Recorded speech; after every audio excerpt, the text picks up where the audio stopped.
Hi guys, I hope you all are doing very well. Guys, in this video we will be covering the important and tricky questions of the chapter issue of shares. तो ये एक ऐसा chapter है जिसमें बहुत सारे बच्चों को डाउट्स होते हैं और इसके जब भी कोई बड़े क्वेश्चंस आते हैं या थोड़े से ट्विस्टेड क्वेश्चंस आ जाते हैं जिसमें प्रो राटा भी होता है, प्रीमियम भी होता है और कॉल्स इन एडवांस भी होता है लेट से, तो वहाँ बच्चों को काफ़ी इश्यूज आ जाते हैं। ठीक है। और दूसरी बात क्या होती है कि ये वो चैप्टर है जिसमें बच्चों के जो क्वेश्चन सॉल्व करने का टाइम होता है वो बहुत ज़्यादा लगता है और हर एंट्री में कैलकुलेशन में बच्चे को बहुत ज़्यादा टाइम लग जाता है। ठीक है। तो इस वीडियो में जो ये क्वेश्चंस मैं सॉल्व करूंगा, I will just make you go through the questions बहुत ज़्यादा नहीं है। ठीक है। दे आर 1 2 3 4 5 6 7 8 9, सो 9 क्वेश्चंस हैं। इस पूरे 9 क्वेश्चंस में तुम्हारा चैप्टर कवर हो जाएगा। इन 9 क्वेश्चंस में तुम्हारा पूरा चैप्टर कवर हो जाएगा और सारे areas, pro rata, forfeiture, reissue, premium, issue of shares for consideration other than cash, वो सारी चीज़ें तुम्हारी कवर हो जाएंगी। ठीक है। हो सकता है ये क्वेश्चंस तुम्हें आते हो, तुमने देखा हो, ये तुम्हारी बुक के इलस्ट्रेशंस हैं, ये सब कुछ। पॉइंट क्या है गाइस, ये जो चैप्टर है इसके बहुत ज़्यादा ट्रिकी क्वेश्चंस नहीं बनते, क्योंकि अगर ट्रिकी क्वेश्चंस बनेंगे वो फिर सॉल्व ही नहीं होंगे। In the sense it will take lot of time for a student और एग्जाम में ऐसे क्वेश्चंस आने के चांसेस थोड़े कम होते हैं। तो ये जो चैप्टर है इसमें बहुत डिफिकल्ट क्वेश्चंस नहीं आते, लेकिन इसमें क्वेश्चन ऐसे आते हैं जो थोड़े से तुम्हारे को जजमेंटल होते हैं कि कैसे तुम अपना आंसर निकालते हो, कितनी क्विकली तुम अपना आंसर निकाल सकते हो और क्या फॉर्मेट तुम यूज़ करते हो, कौन कौन से चार्ट्स तुम यूज़ कर सकते हो जिससे तुम्हारा क्वेश्चन जल्दी निकले। ठीक है। तो इस वीडियो में इस चैप्टर के सारे क्वेश्चंस में बहुत ही अच्छे फॉर्मेट के साथ, अपने प्रॉपर नोट के साथ, प्रॉपर अपना एक चार्ट मैं बनाता हूं हर क्वेश्चन में। जो चार्ट तुम्हें यहाँ पे दिखेगा वो चार्ट के साथ मैं हर क्वेश्चन सॉल्व करता हूं। जब वो चार्ट तुम देखोगे तुम्हें पता चलेगा कि कितना ईजिली चैप्टर सॉल्व हो जाता है। It's not about the entries, it's about the chart. ठीक है।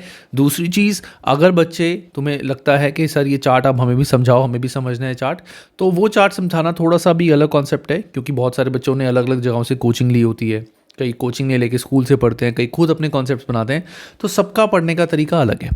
तो जो भी बच्चा वीडियो देखेगा, वीडियो देखने के बाद अगर उसको लगता है कि हाँ ये चार्ट समझना उसके लिए ज़रूरी है, तो इस वीडियो की डिस्क्रिप्शन में मेरा टेलीग्राम ग्रुप है। उस टेलीग्राम ग्रुप में मेरे को टैग करके स्टडी विद अंशुल को मुझे बोलो चार्ट के लिए, तो मैं एक वीडियो स्पेसिफिकली चार्ट के लिए बना दूंगा। But for that I am telling you I need lot of students to ask for it.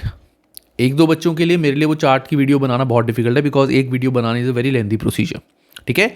तो तुम्हें अगर वो वीडियो बनवानी है तो प्लीज़ कोशिश करना इस वीडियो को शेयर करो, और जब बहुत सारे बच्चे मुझे बोलेंगे and I feel that there are lot of students who need that chart, I will make video of that chart.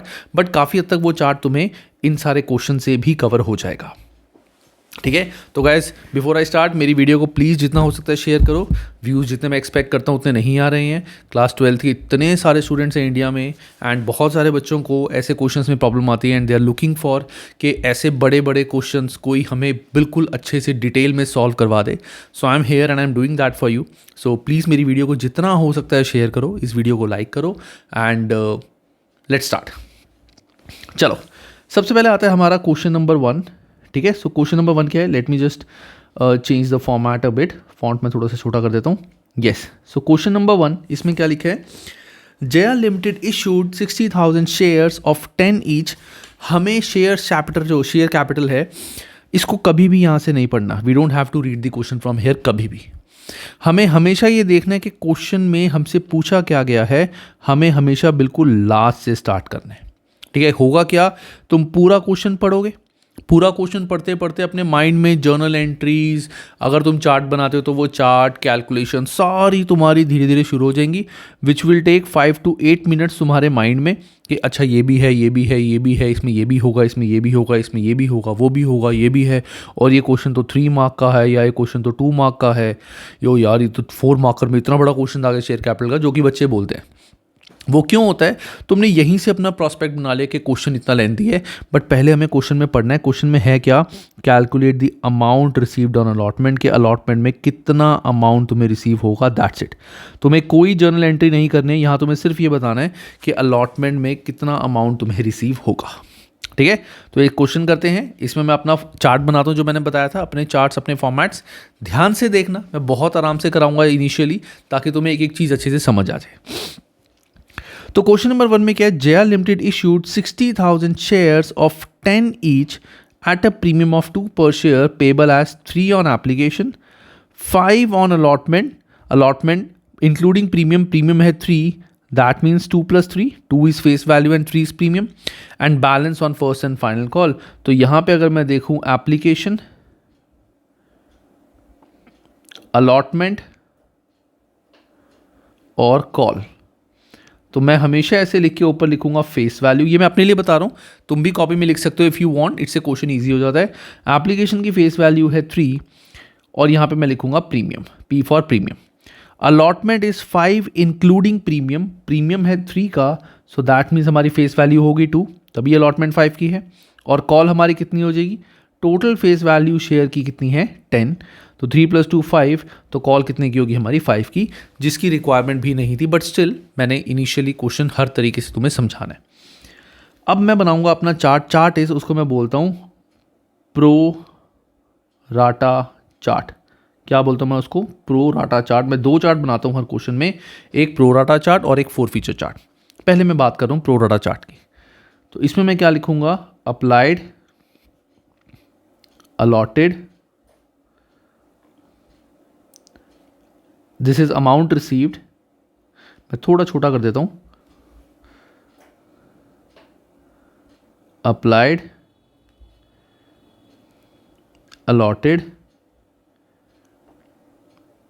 Amount received, application, allotment, call and bank. ये मैं चार्ट बनाता हूं, applied, allotted, amount received, application, allotment, call and bank. और ये तभी बनता है जब क्वेश्चन में प्रो राटा हो। प्रो राटा मतलब कि ज़्यादा शेयर्स पब्लिक ने, वो कंपनी ने कम शेयर्स ऑफर किए थे, बट पब्लिक ने ज़्यादा शेयर्स के लिए अप्लाई कर दिया। तो मैंने यहाँ पे देखा था पब्लिक ने ज़्यादा शेयर्स के लिए अप्लाई कर दिया, और कंपनी ने बताया हुआ 30 को 20 दिए हैं, 50 को 40, so this is pro rata basis.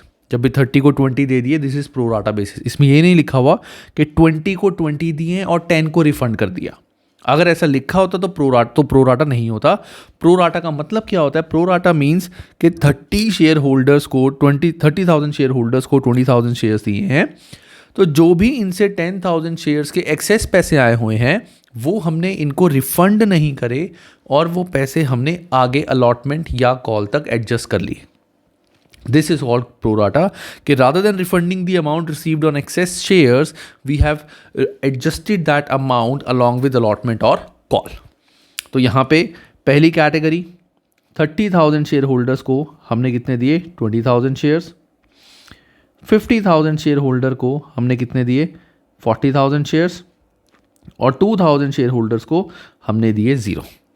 अब अमाउंट रिसीव्ड के आगे जो अमाउंट आता है दैट इज़ जो एप्लीकेशन का अमाउंट है, इट इज़ 3। एप्लीकेशन के आगे भी एप्लीकेशन का अमाउंट आता है 3। अलॉटमेंट के आगे पूरा अमाउंट आता है अलॉटमेंट का, विच इज़ 3 + 2 5। कॉल के आगे पूरा कॉल का अमाउंट आता है 5, और बैंक के आगे कुछ नहीं आता। This is what I make chart like this. Amount receive में भी एप्लीकेशन का अमाउंट, एप्लीकेशन में भी एप्लीकेशन का अमाउंट, अलॉटमेंट के आगे अलॉटमेंट का पूरा अमाउंट, और कॉल में कॉल का पूरा अमाउंट। अच्छा गाइस, एक और चीज़, before watching this video I am expecting कि तुमने पूरा चैप्टर एक बार अच्छे से पढ़ लिया है, ठीक है। अगर तुमने पूरा चैप्टर अच्छे से नहीं पढ़ा, then you need to read the chapter first and do all the questions, देन ही इस वीडियो को देखना। अगर तुम सोच रहे हो चैप्टर पढ़ते पढ़ते देखो, तो थोड़ा सा डाउट तुम्हें आने वाला है, ठीक है। Amount received, application, allotment, call and bank. अब कैसे हम इसको चार्ट को फिल करेंगे, अमाउंट रिसीव्ड में आएगा अप्लाइड इनटू अमाउंट रिसीव्ड, तो applied into amount received, and बाकी सारी चीज़ें जो हैं वो अलॉटमेंट से मल्टीप्लाई होंगी। कैसे, अभी देखना। Application into amount received 30,000 into 3 90,000 इनसे आए, 50,000 इंटू 3 1,50,000 इनसे आए, 2,000 इंटू 3 6,000 हमें इनसे आए। चाहिए कितने थे हमें एप्लीकेशन पे, 20,000 इंटू 3 60,000, 40,000 इंटू 3 1,20,000, और इनको कुछ भी शेयर नहीं दिए तो हमें इनसे कुछ भी नहीं चाहिए थे। अब आए हमें 90, चाहिए थे 60, तो 30 एक्स्ट्रा हो गए। सो जो एक्स्ट्रा 30 है वो हम कहाँ यूज़ करेंगे, we will use that amount on allotment. So allotment में चाहिए कितने थे, 5 इंटू 2 1 लाख, एक्सेस बचे थे 30, तो जो एक्सेस 30 बचे थे वो हमने अलॉटमेंट तक यूज़ कर लिए। तो जो भी हमारे पास पैसे आए हुए थे 90,000, वो हमने यहाँ तक एडजस्ट कर लिए। इधर कितने आए थे 150, चाहिए थे 120, तो यहाँ भी 30 बचे, वो हमने अलॉटमेंट तक यूज़ कर लिए एंड दैट्स इट। इससे 6000 आए हुए थे ना, हमने इसको शेयर्स इशू करे तो एप्लीकेशन अलॉटमेंट कॉल पे कुछ भी नहीं चाहिए। इससे पूरा 6000 हम क्या कर देंगे इसको रिफंड, पूरा अमाउंट हम क्या कर देंगे इसको रिफंड। अब मैं कर दूंगा इसका टोटल। ये मैं चार्ट बना रहा हूँ, इस क्वेश्चन में रिक्वायर्ड नहीं था, बट एक बार मैं चार्ट बना रहा हूँ ताकि तुम थोड़ा सा फैमिलियर हो जाओ कि चार्ट कैसे बनता है। तो 82,000 शेयर्स लोगों ने अप्लाई किए थे, हमने उनको दिए 60,000 शेयर्स, तो 246,000, 1,80,000, 60,000, 0 और 6,000 सॉरी। तो इसका मतलब क्या है, इस लाइन का टोटल का मतलब क्या है कि लोगों ने 82,000 शेयर्स के लिए अप्लाई किया था, हमने उनको 60,000 शेयर्स दिए हैं। और कैसे दिए हैं, टोटल अमाउंट हमें इतना आया था, इसमें से एप्लीकेशन में इतना यूज़ हो गया, बचा हुआ 60,000 अलॉटमेंट में यूज़ हो गया, और जो अमाउंट शेयर्स हमने इशू नहीं किए थे उनको हमने अमाउंट रिफंड कर दिया। इसी टाइप का चार्ट मैं आगे हर जगह यूज़ करूँगा, ठीक है। तो इसी के साथ मैं बनाता हूँ, जैसे प्रो राटा चार्ट होता है वैसे ही मैं बनाता हूँ अपना 4 फीचर चार्ट। जैसे कि मैंने इस वीडियो की स्टार्टिंग में बताया था कि इस चैप्टर के अंदर जर्नल एंट्रीज कोई बड़ी बात नहीं है, तुम चाहो तो अमाउंट छोड़ के जर्नल एंट्रीज चुटकियों में लिख दो। बात है अमाउंट कैलकुलेट करने की, कि अमाउंट कैसे कैलकुलेट करना है वो इस चार्ट से होता है। तो इसका भी 4 फीचर चार्ट भी applied, allotted, amount received, application, allotment, call, और यहाँ पे बैंक का कॉलम मैं नहीं लिखता। Why don't I right the bank column? Bank column का मतलब ये होता है कि किनको हमने रिफंड करा है, जिनको शेयर्स इशू नहीं करे। मैं बना रहा हूँ 4 फीचर चार्ट। 4 फीचर चार्ट मतलब वो वाले लोग जिनके शेयर्स हमने कैंसिल कर दिया और उनके पैसे रख लिए। तो जब उन्होंने पैसे नहीं दिए होंगे तभी हमने उनके पैसे रख लिए, है ना। तो इसीलिए यहाँ पे बैंक कॉलम नहीं आता। बैंक कॉलम तभी फिल होता है या तो उनको शेयर्स ही नहीं इशू हुए, या उनसे इतना एक्सेस अमाउंट आ गया कि एप्लीकेशन अलॉटमेंट कॉल पे भी यूज़ हो गया और बचा हुआ बैंक में चला गया, ठीक है। तो यहाँ पे मैं बैंक नहीं लिखता। अब Ramesh who applied for 90,000 shares, Ramesh ने 90,000 शेयर्स के लिए अप्लाई किया था in category A. Ramesh category A का है, this is category A, this is B, this is C. Ramesh A category का है, इसने 9,000 शेयर्स के लिए अप्लाई किया था। हमें देखना पड़ेगा कितने शेयर्स इसको अलॉट हुए हैं। तो ये कैसे निकालेंगे, 900 इंटू उस कैटेगरी के अलॉटेड डिवाइडेड बाय उस कैटेगरी के अप्लाइड। तो मतलब क्या होता है, कैसे हम कैलकुलेट करते हैं, जब भी हमें कोई चीज़ निकालनी है, हमें क्या निकालना है, अलॉटेड। तो जो निकालना होता है वो हम रखेंगे न्यूमरेटर में और जो गिवन है वो डिनोमिनेटर में। तो 900 इंटू उस कैटेगरी के अलॉटेड 20,000 डिवाइडेड बाय उस कैटेगरी के अप्लाइड 30,000। तो जो निकालना होता है वो आता है न्यूमरेटर में और जो गिवन होता है वो आता है डिनोमिनेटर में कैटेगरी का।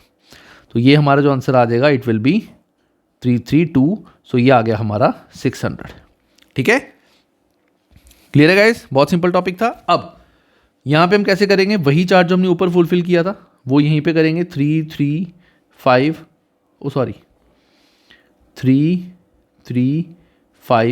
5।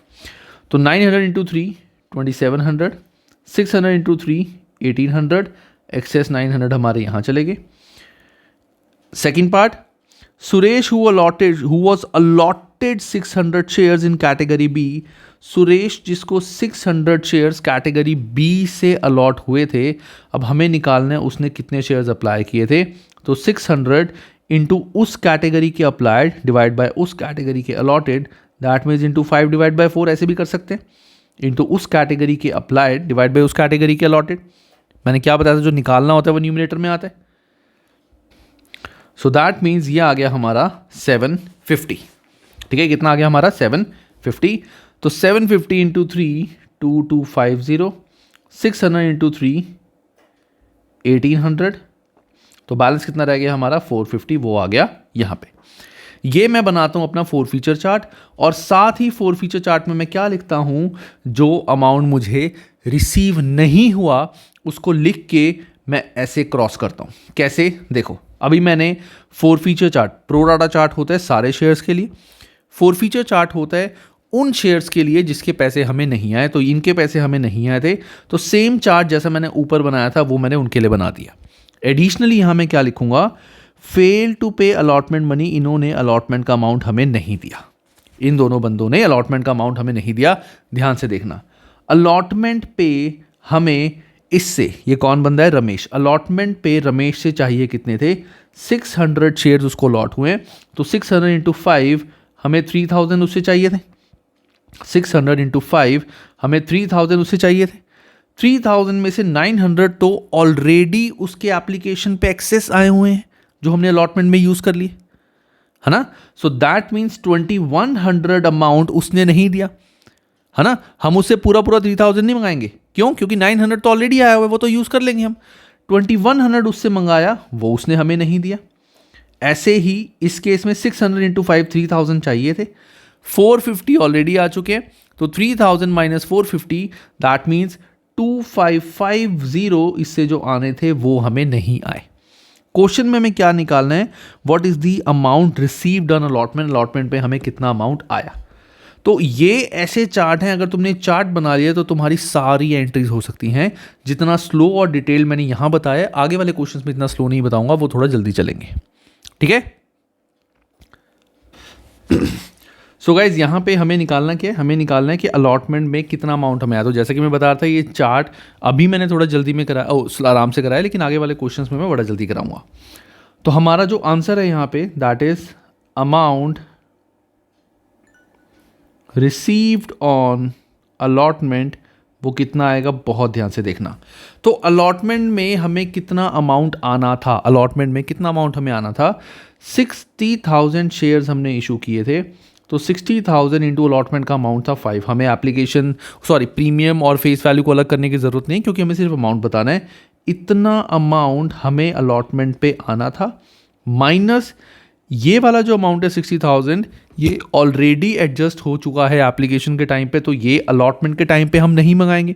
हमें क्वेश्चन में क्या पूछा हुआ है कि calculate amount received on allotment, allotment पे कितना अमाउंट आएगा, तो इसमें से 60,000 ऑलरेडी आ चुका है, तो 60,000 हम माइनस कर देंगे, माइनस ना तो हमें 2100 आया ये, माइनस ना हमें 2550 आया, तो total amount receive will be 235350। This is your answer. तो तुम बिल्कुल ऐसे अपना क्वेश्चन सॉल्व कर सकते हो, यहाँ पे लिख सकते हो कि इतना अमाउंट हमें अलॉटमेंट पे रिसीव हुआ, ऐसे भी कर सकते हो, और जो तुम्हारे को बुक में आंसर दिया हुआ है वैसे भी कर सकते हो, it's totally up to you. ऐसे भी करोगे तो no one will say anything, ठीक है ना। इस तरीके से भी अपना आंसर निकाल सकते हो, बिकॉज दे नो कि तुमने प्रॉपर चार्ट्स बनाए हैं, प्रॉपर वर्किंग नोट्स यहाँ पे बनाए हैं, ठीक है। This is how you have to get the answer, ये चार्ट है हमारा। चलो अब नेक्स्ट क्वेश्चन करते हैं जल्दी से। सो क्वेश्चन नंबर 2, इसमें क्या है, अगेन निकालना क्या है, journalize the transaction in the books of Bani company, Bani limited, including cash transactions, the company maintains calls in arrear account, company calls in arrear maintain करती है। तो जब भी नॉर्मली किसी भी क्वेश्चन में जब मुझे कुछ भी गिवन नहीं होता, तो मैं हमेशा कॉल्स इन एरियर बनाता ही हूँ, ठीक है ना। ऐसा नहीं है कि मैं without opening calls in arrear, अभी with opening calls in arrear करता हूँ, मैं हमेशा कॉल्स इन एरियर अकाउंट बनाता ही बनाता हूँ, ठीक है। चलो अभी क्वेश्चन करते हैं।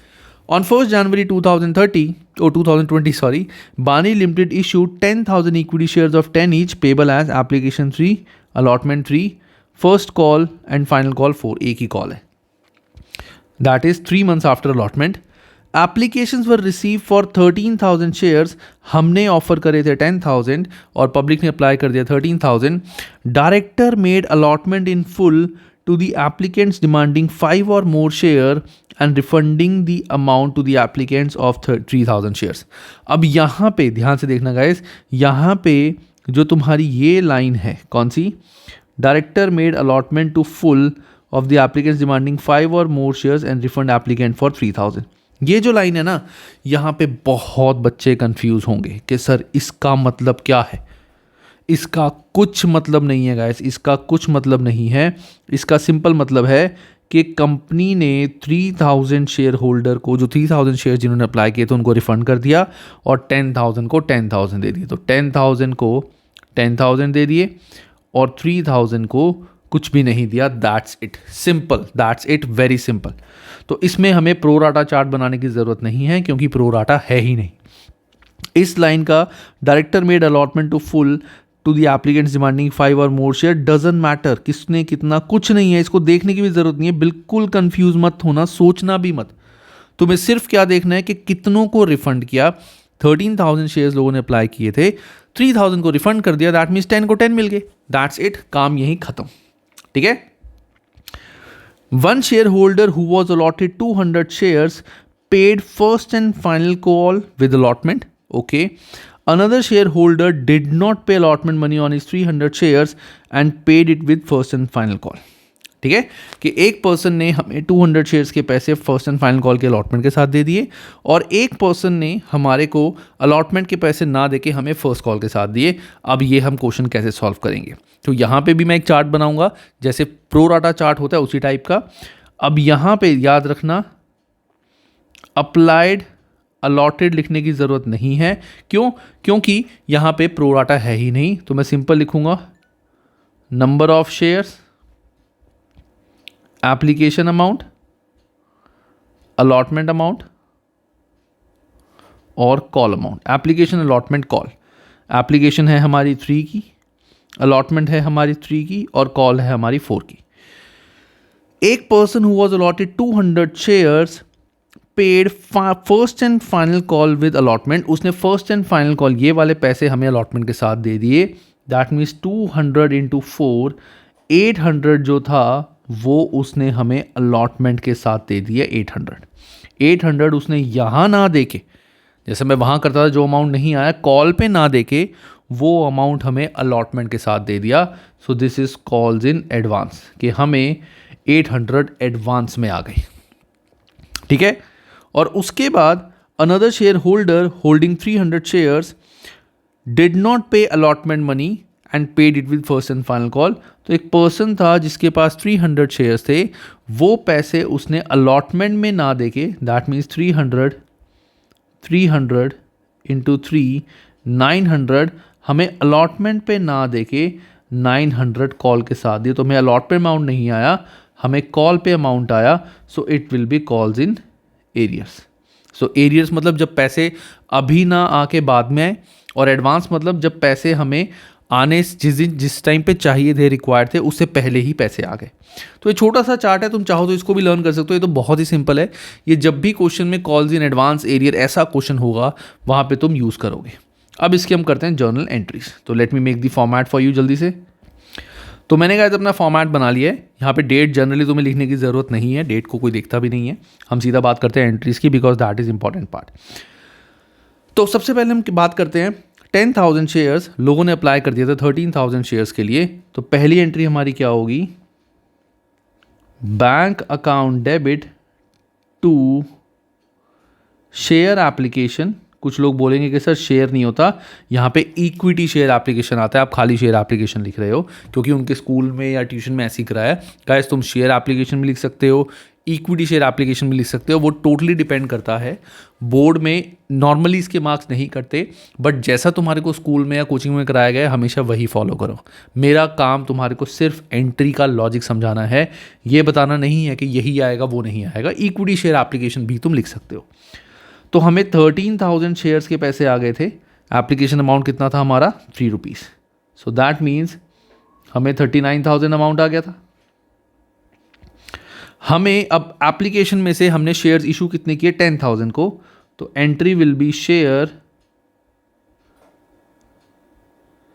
Application account debit to share capital to SPR तो यहाँ पे नहीं है, टू बैंक जिनको हमने रिफंड किया। गाइज एक चीज़ याद रखना, यहाँ नरेशन में नहीं लिख रहा हूँ, बट अगर एग्जाम में अगर क्वेश्चन के एंड में तुम्हें लिखा हुआ है इग्नोर नरेशन, अगर क्वेश्चन में ऐसा लिखा हुआ है तभी तुम नरेशन नहीं लिखोगे, वरना तुम्हें नरेशन लिखनी पड़ेगी। तुम कुछ भी लिख सकते हो, being application amount received, being application amount adjusted with capital, कुछ भी लिखो, उससे ज़्यादा फर्क नहीं है, लेकिन तुम्हें लिखना पड़ेगा, अदरवाइज हाफ और 1 mark will be deducted, not पर एंट्री पूरे क्वेश्चन का। अगर क्वेश्चन में नहीं लिखा हुआ कि नरेशन नहीं करनी, सॉरी हाँ, नरेशन नहीं करनी, नहीं लिखा हुआ तब लिखोगे। अगर लिखा हुआ नरेशन नहीं करनी तभी नरेशन नहीं लिखोगे, अदरवाइज तुम्हें नरेशन लिखनी पड़ेगी। ठीक है, चलो तो शेयर कैपिटल में हमने शेयर इशू किए 10,000 इंटू 3 और 3,000 को हमने रिफंड कर दिया एप्लीकेशन अमाउंट 3। सो 13,000 में, सॉरी 39,000 में से हमने 30,000 शेयर्स कैपिटल में एडजस्ट कर लिए और 9,000 हमने कर दिया रिफंड। ये तो होगी एप्लीकेशन की एंट्री। सो ये है एप्लीकेशन की एंट्री। अब अलॉटमेंट की, शेयर अलॉटमेंट अकाउंट डेबिट, इसमें प्रीमियम नहीं है, तो टू शेयर कैपिटल कितना अमाउंट आएगा, नंबर ऑफ शेयर्स। अब हमने 13,000 में से 3,000 को तो पैसे वापस कर दिए, तो बचे कितने 10,000। तो 10,000 इंटू अलॉटमेंट का अमाउंट हमारा कितना था 3, सो 3 30,000 एंड 30,000।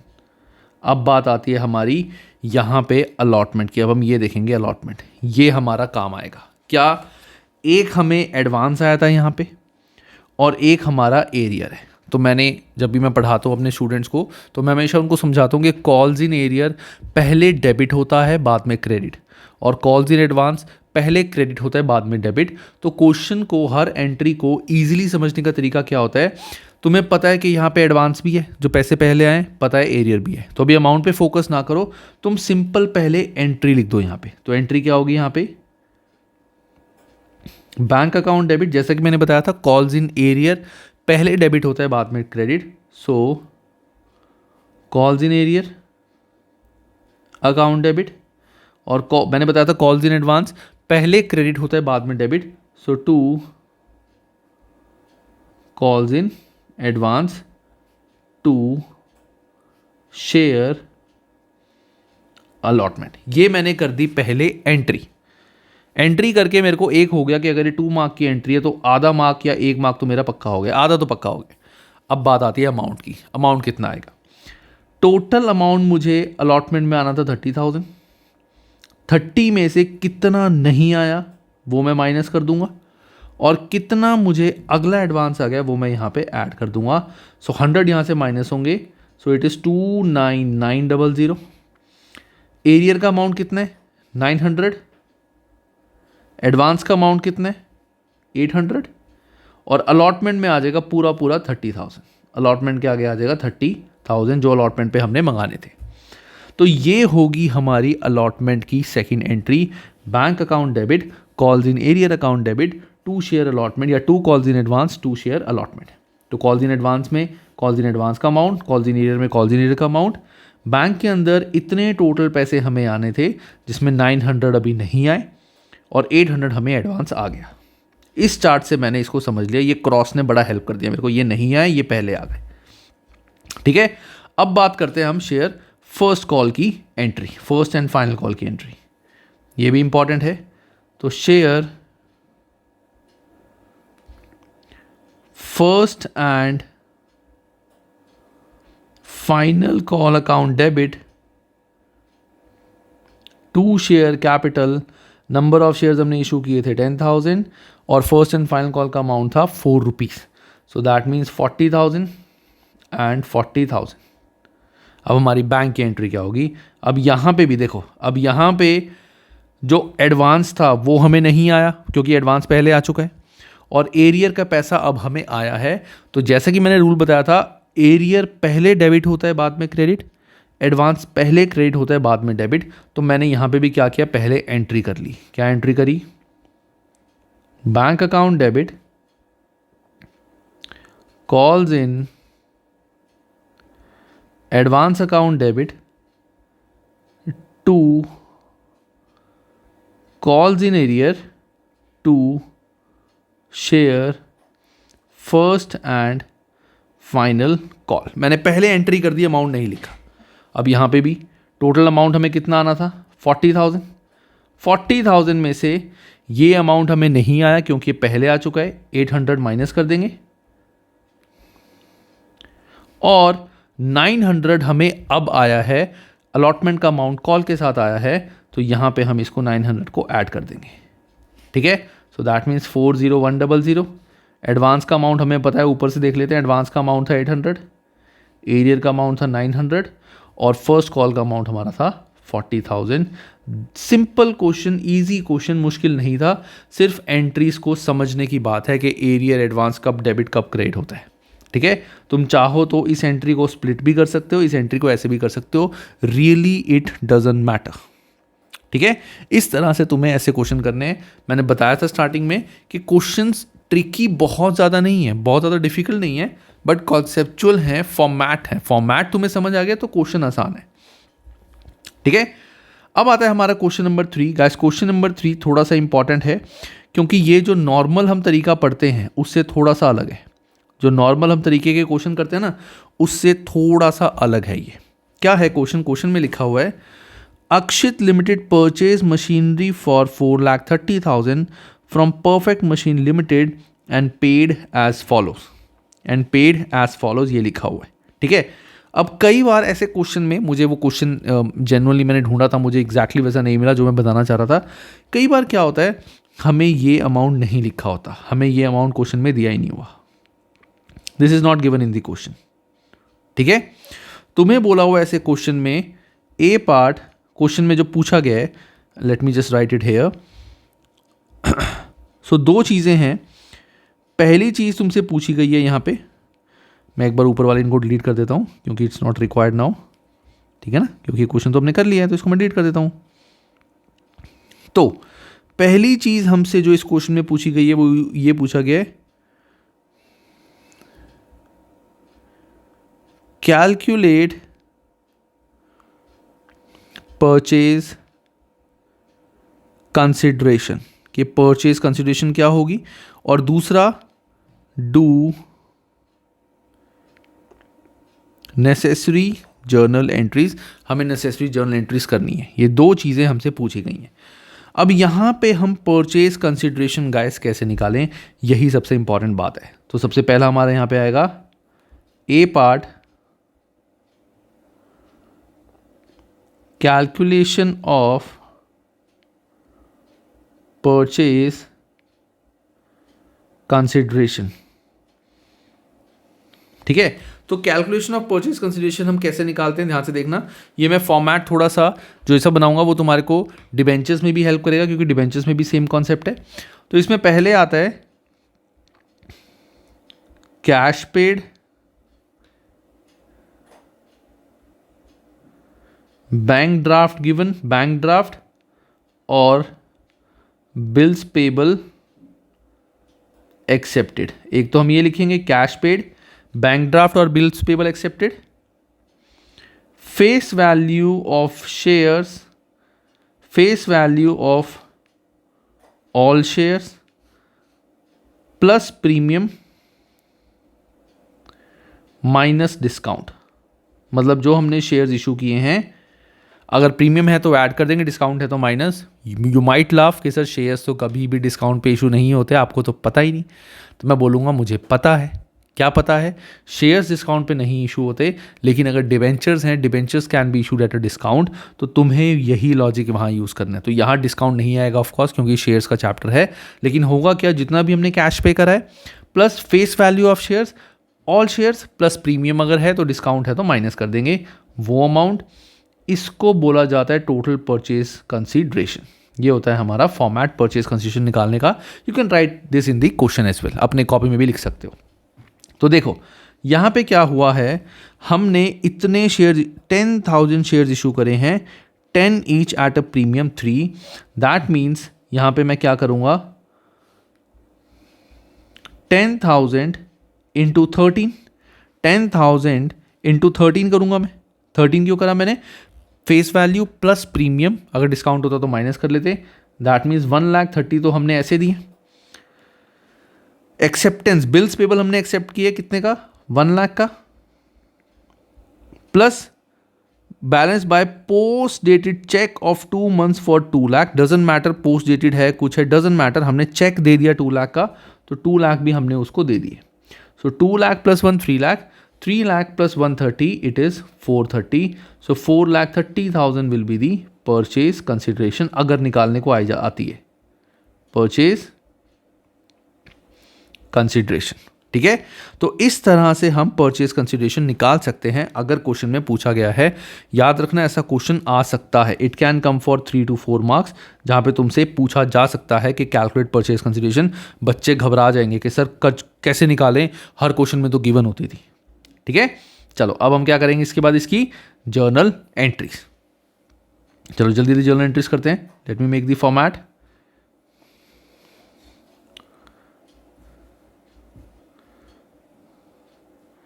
डेट का मैंने बताया था इतनी रिक्वायरमेंट नहीं होती है, तो मैं पतला सा लिख रहा हूँ. हेडिंग भी मैं नहीं बना रहा हूँ. आई एक्सपेक्ट तुम सबको ये हेडिंग बनानी आती है. तो पहला है, हमने मशीनरी परचेज की है फ्रॉम परफेक्ट मशीनरी लिमिटेड. तो एंट्री हमारी होगी machine account debit to perfect machine limited. और यहां पे क्या आता है हमारा, यहां आएगा हमारा परचेज कंसिडरेशन विच इज 4,30,000. उसके बाद हमने शेयर्स इशू करे हैं, एक्सेप्टेंस, और ये पहले इन दोनों की एंट्री कर देते हैं हम, या अगर ऐसे ही करने हैं तो ये भी कर लो. ए पार्ट, इशू इतने शेयर्स एट अ प्रीमियम. तो perfect machine limited debit to equity share capital या share capital to security premium reserve SPR. तो हमने 10,000 शेयर्स इशू करे हैं, यहाँ हमेशा फेस वैल्यू आती है, और 10,000 शेयर्स यहाँ आता है हमेशा प्रीमियम. सो 1,30,000. सो 1,30,000. सो 4,30,000 में से 1,30,000 तो हमने शेयर्स की फॉर्म में दे दिए. B part, issue acceptance of 1,00,000. सो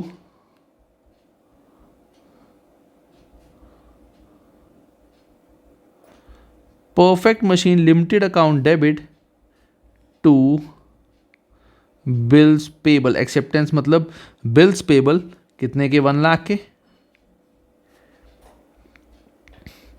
और third, balance by issue of post dated cheque. That means it's like a bank draft, और इसको हम बैंक भी बोल सकते हैं. ठीक है, तो मैं बैंक ही बोल देता हूं चाहे पोस्ट डेटेड चेक है, बैंक ड्राफ्ट नहीं लिखा हुआ. तो थर्ड विल बी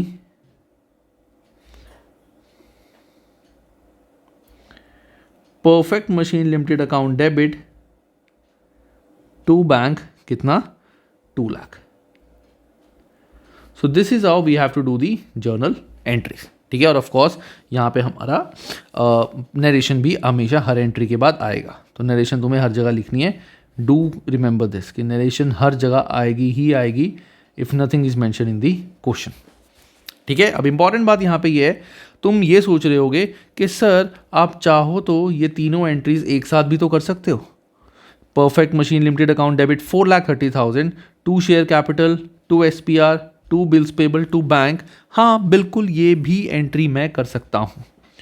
तुम इस एंट्री को अलग कर सकते हो और इस एंट्री को अलग कर सकते हो कि perfect machine limited to share capital to SPR, then perfect machine limited 1 or 2 3,00,000, to bills payable 1,00,000, to bank 2,00,000 कर सकते हो. इट्स टोटली योर कॉल, जैसे मर्जी तुम करो, डजंट मैटर. यहाँ पे इन्होंने पॉइंटर्स में बताया हुआ है ABC, इसलिए मैंने पॉइंटर्स में ही एंट्री करी है. थोड़ा सा प्रेजेंटेशन है कि जो व्यूअर है, जो चेकर होगा, उसको पता होगा कि पॉइंटर्स हैं तो पॉइंटर के अकॉर्डिंग एंट्री है. फर्स्ट वाले की ये एंट्री, सेकंड वाले की ये, थर्ड वाले की ये. थोड़ा सा हमारा एक अच्छा इंप्रेशन जाता है. ठीक है, so this was the B part, हमें जो जर्नल एंट्री करनी थी. चलो नेक्स्ट आता है क्वेश्चन नंबर 4. अब ये जो क्वेश्चन नंबर 4 है, इसमें 3 डिफरेंट क्वेश्चन है. बेसिकली 3 क्वेश्चन चाहिए, 4 5 6. ये प्रैक्टिकल क्वेश्चन हैं एक बुक के. और ये क्वेश्चंस बहुत इजी हैं, लेकिन होता क्या है कि ये 3 मार्क्स 2 मार्क्स 3 मार्क्स से क्वेश्चन आते हैं, कई बार 4 मार्क्स से भी आते हैं. और बच्चे इतने छोटे से क्वेश्चन में बहुत ज़्यादा कंफ्यूज हो जाते हैं कि ये क्वेश्चन है क्या, हमें समझ ही नहीं आया, और ये क्वेश्चन हमें करने कैसे. ठीक है, तो गाइस ये क्वेश्चन जो मैं करूँगा, ये भी मैंने अपने तरीके से जो मैं पढ़ाता हूँ उसके अकॉर्डिंग मैंने करा हुआ है. तो what can I do, again I am saying, अगर तुम सबको लगता है कि सर ये चैप्टर हमें करना है, ठीक है, तो अगेन जैसे मैंने बताया, इस वीडियो को शेयर करो और अपने फ्रेंड्स को भी बोलो वीडियो देखें। और अगर मुझे बहुत ज़्यादा व्यूज़ मिलते हैं और बहुत ज़्यादा स्टूडेंट्स मुझे बोलते हैं तो मैं इस चैप्टर के अपने हर कॉन्सेप्ट की, जैसे मैं क्वेश्चन सॉल्व कराता हूँ वैसी मैं एक वीडियो ज़रूर बनाऊँगा। लेकिन for that my condition would be कि मेरे को बहुत ज़्यादा व्यूज़ और बहुत ज़्यादा क्वेरीज चाहिए। एक दो बच्चों के लिए it would be very difficult for me to make video. ठीक है, चलो गाइस अब जल्दी से करते हैं क्वेश्चन नंबर 69। सो ऐसे क्वेश्चन को बहुत ध्यान से देखते हैं, अच्छे क्वेश्चन हैं, काफ़ी इंपॉर्टेंट क्वेश्चन हैं। JVC limited forfeited 200 shares. पहले क्वेश्चन में निकालना क्या है, पास journal entries for four feature and re issue. हमें सिर्फ फोर फीचर और री इशू की एंट्रीज करनी है, हमें यहाँ पे और कुछ नहीं बोला गया। ध्यान रखना, हमें क्वेश्चन में और कुछ नहीं बोला गया, सिर्फ फोर फीचर और री इशू की एंट्रीज करनी है। बच्चे क्या करते हैं, बच्चे फोर फीचर की पहले ही क्वेश्चन पढ़ के, जैसे मैंने बताया कि सर करना क्या है हमें समझ ही नहीं आया, क्योंकि तुमने यही नहीं देखा कि क्वेश्चन में तुमसे पूछा क्या गया। हमें फोर फीचर और री इशू की एंट्रीज यहाँ पे करनी है। तो मैं जल्दी से फॉर्मेट बनाता हूँ अपना। फॉर्मेट की गाइस हमेशा आदत डालोगे, चाहे टेढ़ी मेढ़ी लाइन बने डजंट मैटर, लेकिन फॉर्मेट की आदत हमें हमेशा डालनी है, क्योंकि आदत डाल लेंगे तो एग्जाम में भी नहीं भूलेंगे। वरना एग्जाम में जब टाइम नहीं होता ना तो दिमाग ही नहीं चलता है कि करना है क्या नहीं करना, और हाथों से फॉर्मेट रह जाता है करना, फालतू की चीज़ें करते रहते हैं, फॉर्मेट रह जाता है करना। ठीक है, तो JVC Limited forfeited 200 shares of 10 each issued at a premium of 2 per share for non-payment of allotment money of 3 including premium. First and final call has not been made yet. मतलब first and final call हमने अभी तक मंगाई ही नहीं। तो और यहाँ पे लिखा हुआ है for non-payment of allotment money of 3 per share, मतलब प्रीमियम हमें रिसीव नहीं हुआ। जब प्रीमियम हमें रिसीव नहीं हुआ तो हम जर्नल एंट्री क्या करते हैं, हमारी एंट्री होती है share capital account debit, SPR account debit. जब भी प्रीमियम हमें रिसीव नहीं होता हम उसको भी यहां पे डेबिट करते हैं। सो 2 calls in arrear, 2 share four feature, ये होगी मेरी entry. Share capital account debit, 2 share capital account debit, SPR account debit, 2 calls in arrear, 2 share four feature. कितने शेयर्स हमने फोरफीट किए हैं, 200 शेयर्स इनटू यहां पे जो हम वैल्यू लिखते हैं that is called up value. Called up value में जितने पैसे हमने मंगाए हैं, याद रखना जितने पैसे हमने मंगाए हैं, जितने पैसे हमने नहीं मंगाए वो हम यहां पे नहीं लिखते। तो फेस वैल्यू थी 10, फेस वैल्यू कितनी थी 10 में से हमने 4 तो अभी तक मेड मतलब मंगाए ही नहीं, तो 4 हमने नहीं मंगाए, तो हमने सिर्फ 6 मंगाए। तो 200 इंटू 6 दैट मीन्स 1200 की हमारी होगी यहाँ पे अमाउंट। जितना अमाउंट मंगाया है कॉल्ड अप वैल्यू वो। SPR में आती है वो फिगर जो SPR हमें रिसीव नहीं हुआ। तो प्रीमियम था 2 का, सारा का सारा प्रीमियम आया था अलॉटमेंट में जो हमें रिसीव नहीं हुआ। सो 200 इंटू 2 दैट मीन्स हमारा आ जाएगा 400। ठीक है, यहाँ पे कॉल्ड अप वैल्यू और जितना प्रीमियम हमें रिसीव नहीं हुआ। याद रखना यहाँ टोटल प्रीमियम नहीं आता, यहाँ आता है जो प्रीमियम हमें रिसीव नहीं हुआ, not received, we write that premium here. Then after calls in arrear, calls in arrear में कितना अमाउंट आता है, कॉल्स इन एरियर में अमाउंट आता है टोटल अमाउंट नॉट रिसीव। जो मैं बोल रहा हूँ हर चीज इंपॉर्टेंट है, यू कैन ऑल्सो राइट, बार बार इसको वीडियो को देख के इसको समझ सकते हो। कॉल्स इन एरियर मतलब टोटल अमाउंट नॉट रिसीव्ड, हमें अलॉटमेंट का अमाउंट नहीं आया, टोटल था 3 rupees including premium. So that means 200 into 3, तो 600 आ जाएगा हमारा कॉल्स इन एरियर में। और फोर फीचर में आता है हमारा जनरली बैलेंस। मैं फोर फीचर में बैलेंस लिखता हूँ, बहुत तरीके होते हैं but I right balance. So 1200 plus 4 1600, 1600 minus 600 1000 आ गया मेरा शेयर फोर फीचर में। ये बेस्ट तरीका होता है हमारी फोर फीचर की एंट्री को करने का। आगे 50% ऑफ फोरफीट शेयर्स वर री इशूड एट 8 पर share fully paid up. Fully paid up मतलब 10 का शेयर हमने 8 में इशू किया, दैट मीन्स यहाँ पे आ गया डिस्काउंट। ठीक है, अब हमारी एंट्री क्या होगी, अब देखो हमें मेन एंट्री पे ध्यान रखना है। तो 10 का शेयर हमने 8 में इशू किया तो डिस्काउंट आ गया। तो पहले मैं एंट्री कर लेता हूं ताकि एक पार्ट तो क्लियर हो। Bank account debit, share forfeiture account debit to share capital। ये मैंने कर दी अपनी एंट्री, अभी अमाउंट नहीं लिखा। कितने शेयर्स हमने रीइशू करे? 50% ऑफ फोरफिटेड शेयर। कितने? 200 हमने फोरफिट किए थे, तो 100 हमने रीइशू करे। 10 का शेयर मतलब पेड अप वैल्यू 10, तो 1000। हमने कितने लोगों से लिए? 800, तो 100 इंटू 800 हमने मंगाए, सो दैट मीन्स 200 हो गया हमारा शेयर फोरफीचर में डिस्काउंट जो हमारा था, दिस इज डिस्काउंट। ठीक है गाइस। अब इसके बाद आती है हमारी third and the most important entry, that is capital reserve, जो बहुत बच्चों को कंफ्यूज करती है। उसका मैं तुम्हें एक सिंपल सा फॉर्मूला बताने वाला हूं, जिससे तुम्हारी सारी कैलकुलेशन ईजी हो जाएंगी और कंफ्यूजन बिल्कुल दूर हो जाएगी। देखो, सो हमारी एंट्री होती है इसकी, share forfeiture account debit to calls in arrear। Share forfeiture account debit to calls in arrear, ये होती है हमारी एंट्री। अब अमाउंट यहाँ पे कितना आएगा, ध्यान से देखना, अमाउंट यहाँ पे कितना आएगा। तो हमारा जो अमाउंट आता है, पहले मैं फॉर्मूला लिख रहा हूँ, तुम लिख लेना कॉपी में, फिर फॉर्मूला रब करके I will use the figures here. So formula होता है टोटल या total share forfeiture, SF means total share forfeiture into number of shares reissued divided by number of shares forfeited। क्या लिखा मैंने? टोटल शेयर फोरफीचर अमाउंट, इसको amount लिख दो, total share forfeiture में जितना अमाउंट है into number of shares re issued divide by number of shares forfeited minus used eight री इशू। कितना हमने री इशू में यूज कर लिया, टोटल अमाउंट शेयर फोरफीचर में कितना था, उसको मल्टीप्लाई कर देंगे जितने शेयर्स हमने री इशू किए और डिवाइड कर देंगे जितने शेयर्स हमने फोरफिट किए। ऐसा क्यों करते हैं, इसका मैं लॉजिक बताता हूँ। ये क्योंकि फॉर्मूले मैंने खुद बनाए हुए हैं, लॉजिक से बनाए हुए। लॉजिक क्या है?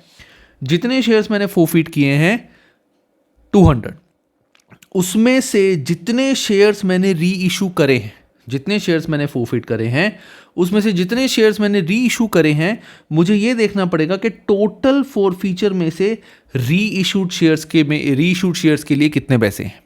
फोरफीचर में थे 1000 फॉर 200 शेयर्स, तो 100 शेयर के लिए फोरफीचर में कितना बैलेंस होगा, वो ये फॉर्मूला है कि टोटल शेयर फोरफीचर में कितना बैलेंस है for the number of shares जो मैंने री इशू करे हैं। ठीक है, ये वाला पार्ट तुम्हारे को जो नेक्स्ट क्वेश्चंस में कराऊंगा उसमें और ज़्यादा क्लियर हो जाएगा, जहाँ पे हम सारे ना छोड़ के कम शेयर्स री इशू करते हैं और 2-3 बंदों के शेयर्स फोरफिट करे होते हैं और उसमें से किन्हीं के री इशू होते हैं, किसी के सारे नहीं होते, किसी के सारे री इशू होते हैं। तो वो थोड़ा सा कॉम्प्लिकेटेड क्वेश्चन है, वहाँ पे ये कॉन्सेप्ट और अच्छे से डिटेल में मैं कराऊंगा। तो फॉर्मूला क्या है? Total amount of share forfeiture into number of shares re issued divide by total number of shares forfeited minus use at the time of re issue, कि री इशू के टाइम पे discount कितना था, या use at the time of re issue या minus discount on re issue, ऐसे भी कर सकते हो, डिस्काउंट ऑन री इशू। ये है फॉर्मूला। पॉज करके फॉर्मूला जल्दी से लिख लो। मैं अब करने जा रहा हूं इसको रब, तो मैंने कर दिया इसको रब। अब मैं लिखता हूं अपनी फिगर्स। तो फिगर्स क्या आएंगी? फोरफीचर में बैलेंस था 1000, फोरफीचर में बैलेंस था 1000 इंटू री इशूड शेयर्स, मैंने 100 री इशू करे थे, डिवाइड बाय फोरफिट मैंने किए थे 200। फोरफीचर में बैलेंस था 1000 इंटू री issued share divide by forfeited share minus use at the time of re issue 200। तो ये हो गया मेरा 500 माइनस 200, सो 300 चला जाएगा मेरा कॉल्स इन एरियर में। ठीक है, बिल्कुल बिल्कुल सिंपल, 300 शेयर्स में चले गए कॉल्स इन एरियर में। क्लियर है सबको ये? चलो अब आता है हमारा नेक्स्ट क्वेश्चन, क्वेश्चन नंबर 5, हाँ ये वाला क्वेश्चन।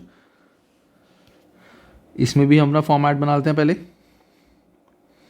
ध्यान से देखना गाइस, जैसा कि मैंने बताया था ये इंपॉर्टेंट क्वेश्चंस हैं, थोड़े थोड़े ट्रिकी क्वेश्चंस हैं और इसमें क्वेश्चन गलत होने का, मार्क्स का माने कटने के चांसेस बहुत ज़्यादा होते हैं, तो बहुत ध्यान से हमें हर क्वेश्चन को करना है।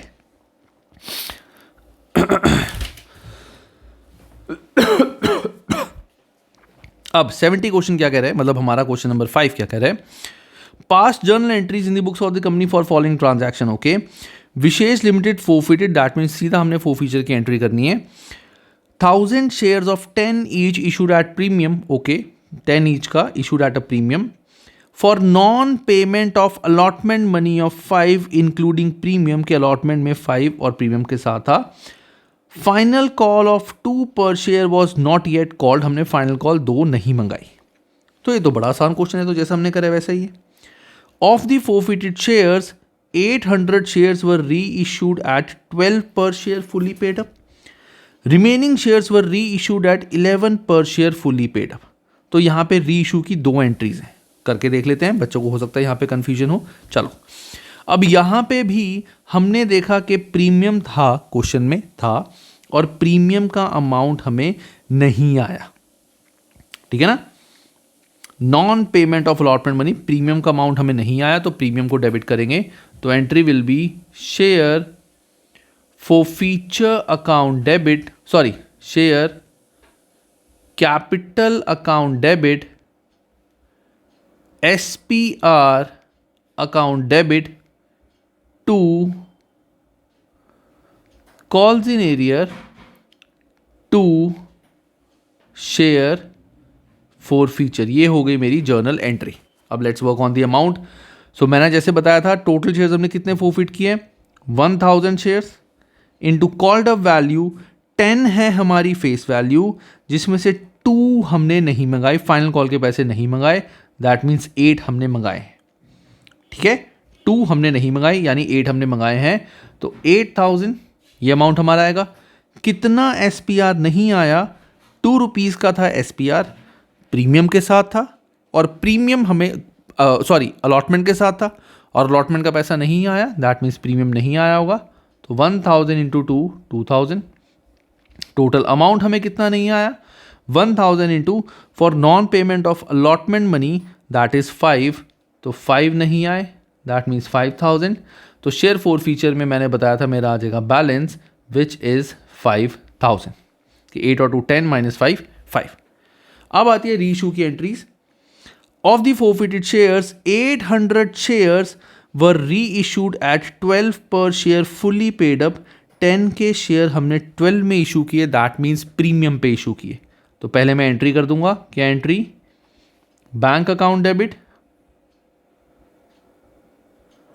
To share capital to SPR, bank account debit to share capital to SPR। तो नंबर ऑफ शेयर्स जो मैंने री इशू करे वो कितने करे, 800 इंटू कितने के, 12 के, तो दैट मीन्स 9600। शेयर कैपिटल में हमेशा आती है paid up value, paid up value है फुली पेड अप यानी 10, और प्रीमियम है 800 इंटू 2, तो 8000 और 1600, दैट मीन्स ये होगी हमारी पहली एंट्री। द रिमेनिंग शेयर्स वर री इशूड एट 11 पर share fully paid up, again 10 के शेयर हमने 11 में इशू किए, तो यहाँ पे भी हमारा प्रीमियम आ गया 1। तो नेक्स्ट एंट्री कर लेते हैं, पहले अमाउंट बाद में देखेंगे। Bank account debit to share capital to SPR, number of shares कितने हैं, बैलेंस, टोटल फोरफिट किए थे 1000, जिसमें से 800 यहाँ री इशू कर दिए, तो बचे 200 इंटू हमने कितने मंगाए, 11, तो 2200।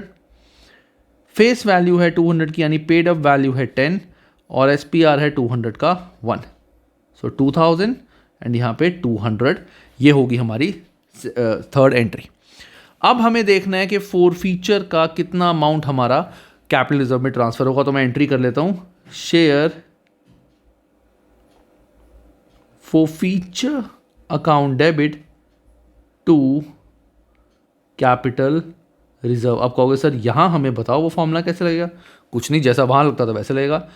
Total amount in share forfeiture into री इशूड शेयर्स, हमने 1000 में से पूरे 1000 री इशू कर दिए, 800 थे, 200 यहाँ थे, तो पूरे 1000 री इशू कर दिए, डिवाइड बाय शेयर्स फोरफिटेड, हमने 1000 ही फोरफिट किए थे, minus amount use at the time of re issue या डिस्काउंट है ही नहीं दोनों में से किसी में, तो ये हो गया 0।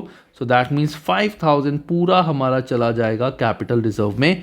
एक ही फॉर्मूला सारे के सारे पर्पसेस को सॉल्व कर देता है, एक ही फॉर्मूला सारे पर्पसेस को सॉल्व कर देता है।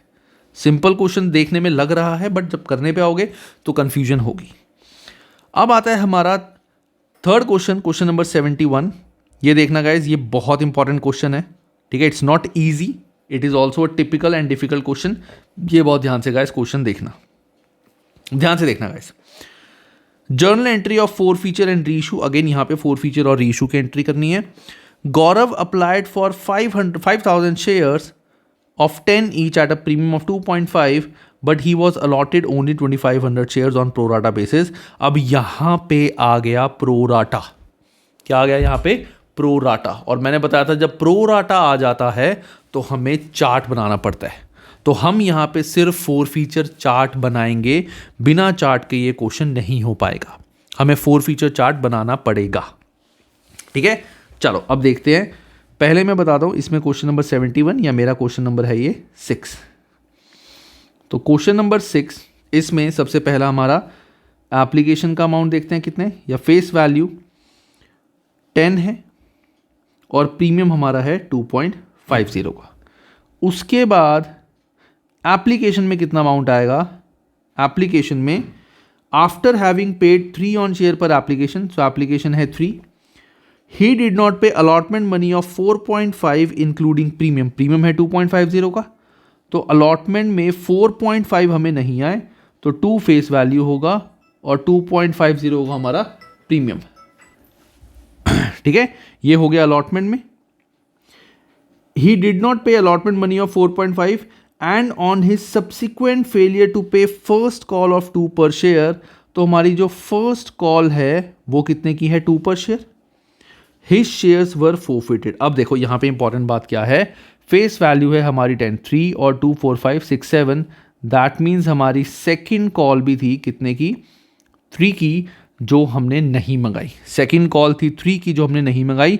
हमने यहीं तक पैसे मंगाए क्योंकि यहाँ क्या लिखा हुआ है, on his subsequent failure to pay the first call of 2 per share his shares were forfeited. तो मतलब फर्स्ट कॉल के बाद हमने उसके शेयर्स फोरफिट कर लिए। तो यहाँ मैं अपना चार्ट बनाऊंगा, ध्यान से देखना कैसे। अप्लाइड वही चार्ट है, कुछ अलग नहीं है guys. Applied allotted, amount received, application, allotment, first call and second call. Applied allotted, amount received, application, allotment, first call and second call. Application है 3 की, अलॉटमेंट को मैं 2 में बाइफर्केट करूंगा। एक सेकंड गाइस, चार्ट थोड़ा सा बड़ा बन गया, एक सेकंड रुको। हाँ गाइस, मैंने चार्ट बना दिया दोबारा से, क्योंकि ये वाला जो पार्ट है नॉर्मली ये छोटा करना होता है, यहाँ गैप चाहिए होता है। हमारी टेंडेंसी क्या होती है, हम स्टार्टिंग में तो स्पेस ज़्यादा छोड़ देते हैं, बाद में कम छोड़ते हैं, तो मेरी हो जाती है मिस्टेक ही। चलो, अप्लाई करे थे इसने 5,000 शेयर्स और इसको अलॉट हुए थे कितने? 2,500 शेयर्स। यहाँ मैंने बताया था अमाउंट आता है जो एप्लीकेशन पे, एप्लीकेशन 3, यहाँ पे भी 3।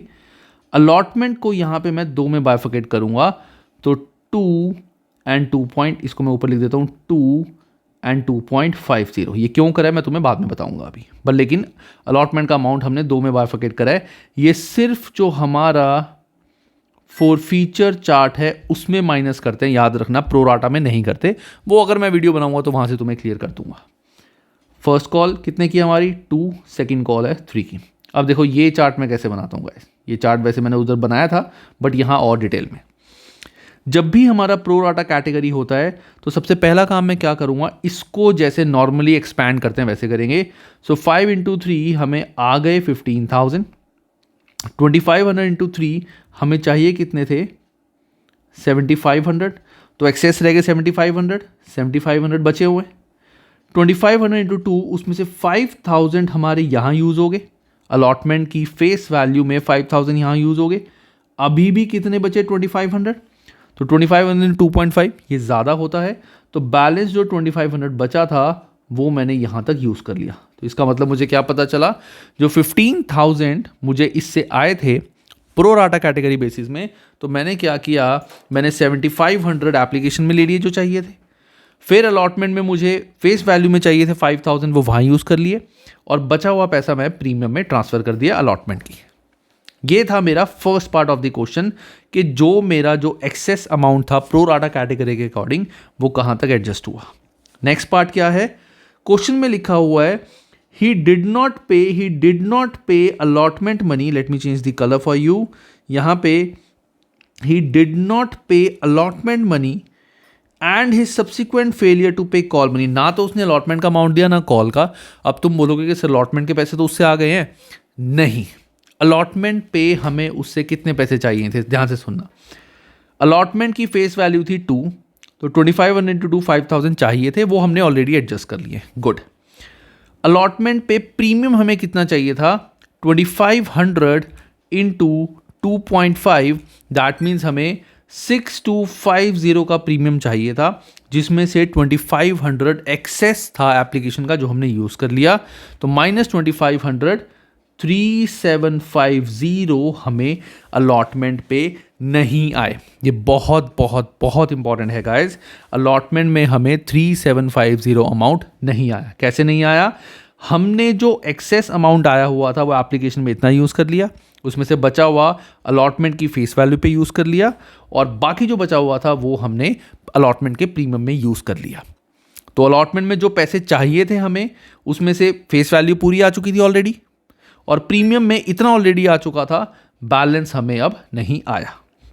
और subsequent failure to pay first call, 2 rupees की फर्स्ट कॉल उसने हमें नहीं दी, तो 2500 इंटू 2 5000 भी हमें नहीं आए, और यहीं पे हमने उसके शेयर्स फोरफीट कर दिए।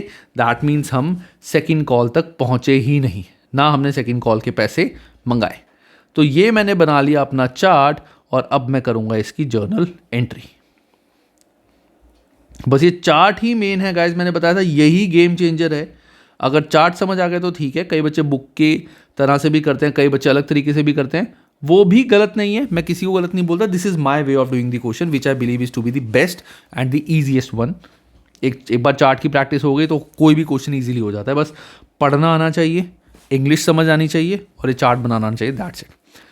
अब क्वेश्चन में मैंने देखा कि क्वेश्चन में प्रीमियम था, और क्या मुझे प्रीमियम नहीं आया, हाँ मुझे प्रीमियम नहीं आया, तो मैं एंट्री क्या करूंगा, share capital account debit SPR account debit to calls in arrear to share forfeiture. ये होगी मेरी journal entry. Share capital account debit, SPR account debit, 2 calls in arrear, 2 share forfeiture. Number of shares हमने कितने forfeit किए थे, 2500 into called up value, हमने सिर्फ first call तक पैसे मंगाए, सेकंड कॉल के तो मंगाए ही नहीं पैसे, दैट मीन्स 3 नहीं मंगाए, तो 10 माइनस 3 हमने सिर्फ 7 मंगाए, तो 7 is the called up. So 2500 into 3 that means 7500 amount हमने मंगाया। SPR इंपॉर्टेंट बात गाइस, SPR यहाँ 6250 नहीं आएगा कि टोटल SPR कितना था, नहीं, मैंने बताया था SPR उतना लिखेंगे जितना रिसीव नहीं हुआ। हमने देखा कि SPR टोटल 6250 में से इतना आ चुका है, 3750 नहीं आया, तो 3750 में लिखूंगा यहाँ पे।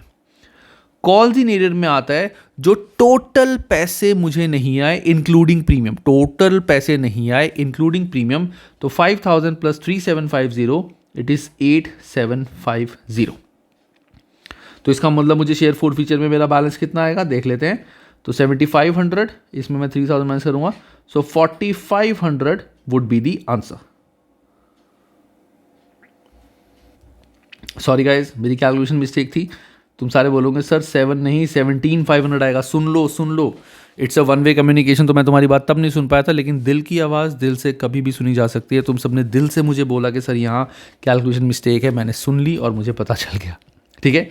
तो 17500, तो यहाँ मेरा आंसर क्या होगा, 17500 प्लस 3 माइनस 8, तो 5 माइनस करूँगा, it is, late me just use the calculator guys, 17500 plus 3750 minus 8750, it is 12500। तो शेयर फॉर फीचर में मेरा अमाउंट कितना आ गया, 12500 फॉर कितने शेयर्स जो मैंने फोरफीट किए हैं, 2500।